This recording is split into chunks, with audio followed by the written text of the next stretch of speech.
Patrick Le Yarrick, bonsoir. Vous êtes directeur de l'Humanité, membre du Parti communiste, député européen. Un mot tout d'abord sur cette marche blanche hier en l'honneur de Mireille Knoll. Jean-Luc Mélenchon a dû être exfiltré. Le président du CRIF, qui représente les Juifs de France, avait expliqué ne pas souhaiter sa venue. Il a dit que les antisémites sont surreprésentés à l'extrême gauche et que cette extrême gauche nourrit une obsession anti-israélienne. Vous le reconnaissez, c'est une réalité ?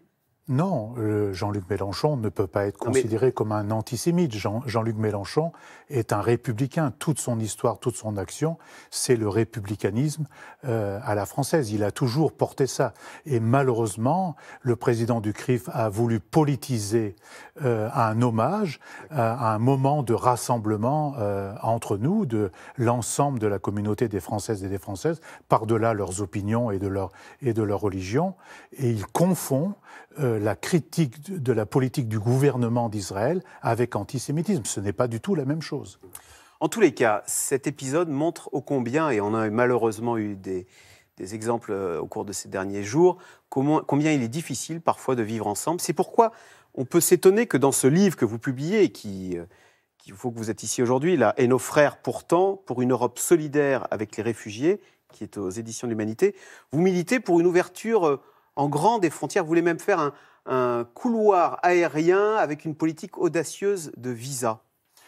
D'abord, moi je crois que c'est une question mondiale, une question internationale, et il serait nécessaire que les États puissent se mettre d'accord sur l'idée d'un pacte mondial des migrations, qui ne vont pas s'arrêter malheureusement, parce qu'elles sont dues à la misère, elles sont dues aux guerres et elles sont dues désormais au réchauffement climatique. Vous voulez qu'en France, on ouvre une politique audacieuse de visa et un couloir aérien. Mais aujourd'hui, l'Union européenne, on ne peut pas continuer à laisser des gens mourir dans la mer Méditerranée comme on le fait aujourd'hui.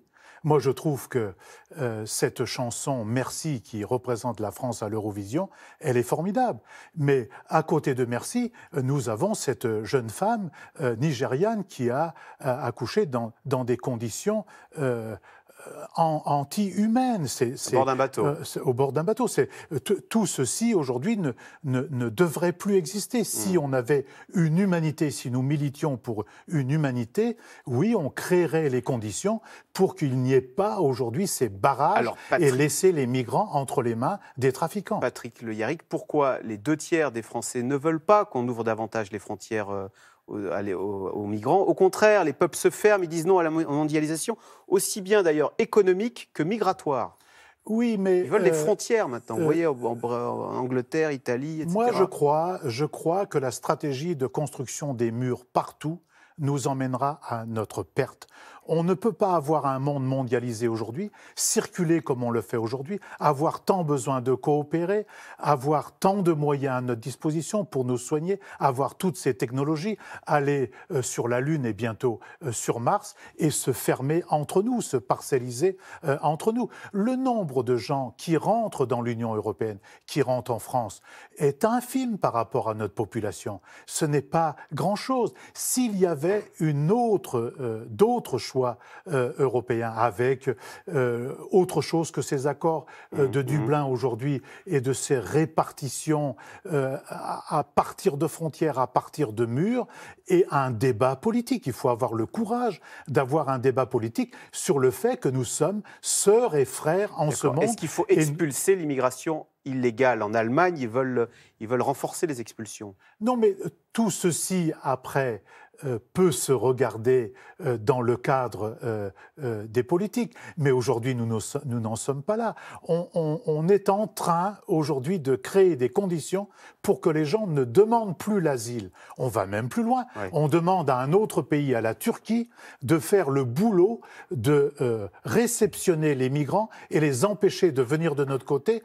Et c'est catastrophique, puisque d'un côté, on fait ça, et en échange du fait qu'on laisse la Turquie bombarder Afrin et menacer les journalistes, les magistrats, les artistes, les intellectuels, les créateurs. Sur cette politique d'accueil, est-ce qu'à votre avis, l'attentat de la semaine dernière est de nature à alimenter les amalgames du genre migrant égale attentat terroriste? Ça, je ne sais pas. En tout cas, il faut le combattre. Parce que à Trèbes, ce n'est pas un migrant.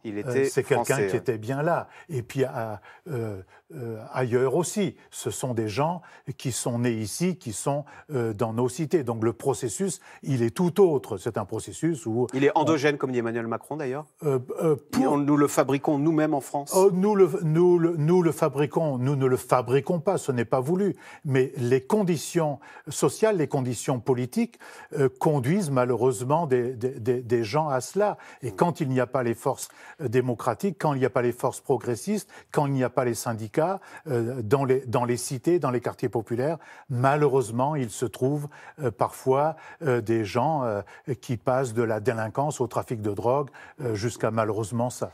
Vous avez des mots très forts contre la loi Asile et Immigration, qui sera discutée à partir de la semaine prochaine à l'Assemblée. Vous dites que Emmanuel Macron, enfin le nouveau pouvoir, je vous cite, rompt avec des décennies de tradition d'accueil inconditionnel des enfants dans les écoles, etc. Alors, il y a beaucoup de choses dans cette loi. Qu'est-ce qui vous gêne en particulier dans cette loi accueil et immigration ? Vous savez que c'est une loi qui est faite pour que les gens ne demandent plus l'asile, puisqu'on va augmenter la durée de rétention. De 45 à 90 jours. On parle même de 115 jours. Ouais. On va créer des conditions pour que les gens soient enfermés plus longtemps. On va raccourcir l'appel pour que, rapidement, il y ait un oui-no. Le temps de recours. Et ceci se cumule évidemment avec ce qu'on appelle la directive Dublin, c'est-à-dire que c'est le pays qui accueille, c'est dans ce pays qu'on doit demander l'asile. C'est autre chose qu'il faut faire. D'ailleurs, le Parlement européen s'est prononcé pour quelque chose de bien plus ouvert. Et si on s'appuyait sur cette résolution du Parlement européen, on n'aurait pas cette loi aujourd'hui qui gêne, y compris les parlementaires de la majorité. Sur le plan économique, également, j'imagine que vous êtes très sévère avec la réforme des cheminots, par exemple. Vous soutenez les grévistes la semaine prochaine qui vont paralyser le trafic de chemin de fer. Vous savez, on est en train de parler d'un grand enjeu d'intérêt général. On est en train de parler de la sécurité sur les routes. Si on met plus de camions, on va créer de l'insécurité. On est en train de quoi vous parlez plus là? De camions. On ne fait pas le fret. On met les voyageurs dans des cars. Le fret, on le met sur les camions, et les voyageurs qu'on sort des trains, on les met dans des cars.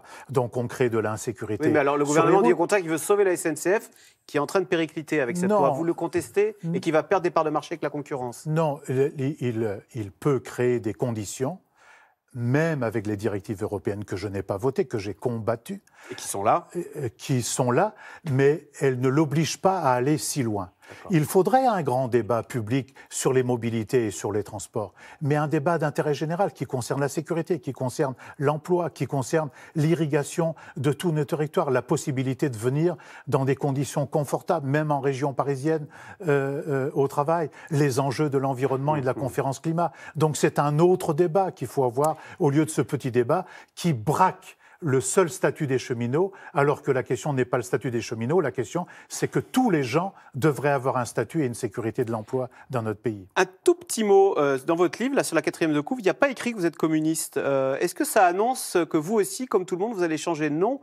Ou bien que nous, au Parti communiste, on est conservateur et on va garder le nom communiste ? Non, mais ce que je développe dans le livre et toute mon action, c'est pour le bien commun. C'est pas un gros mot, communiste.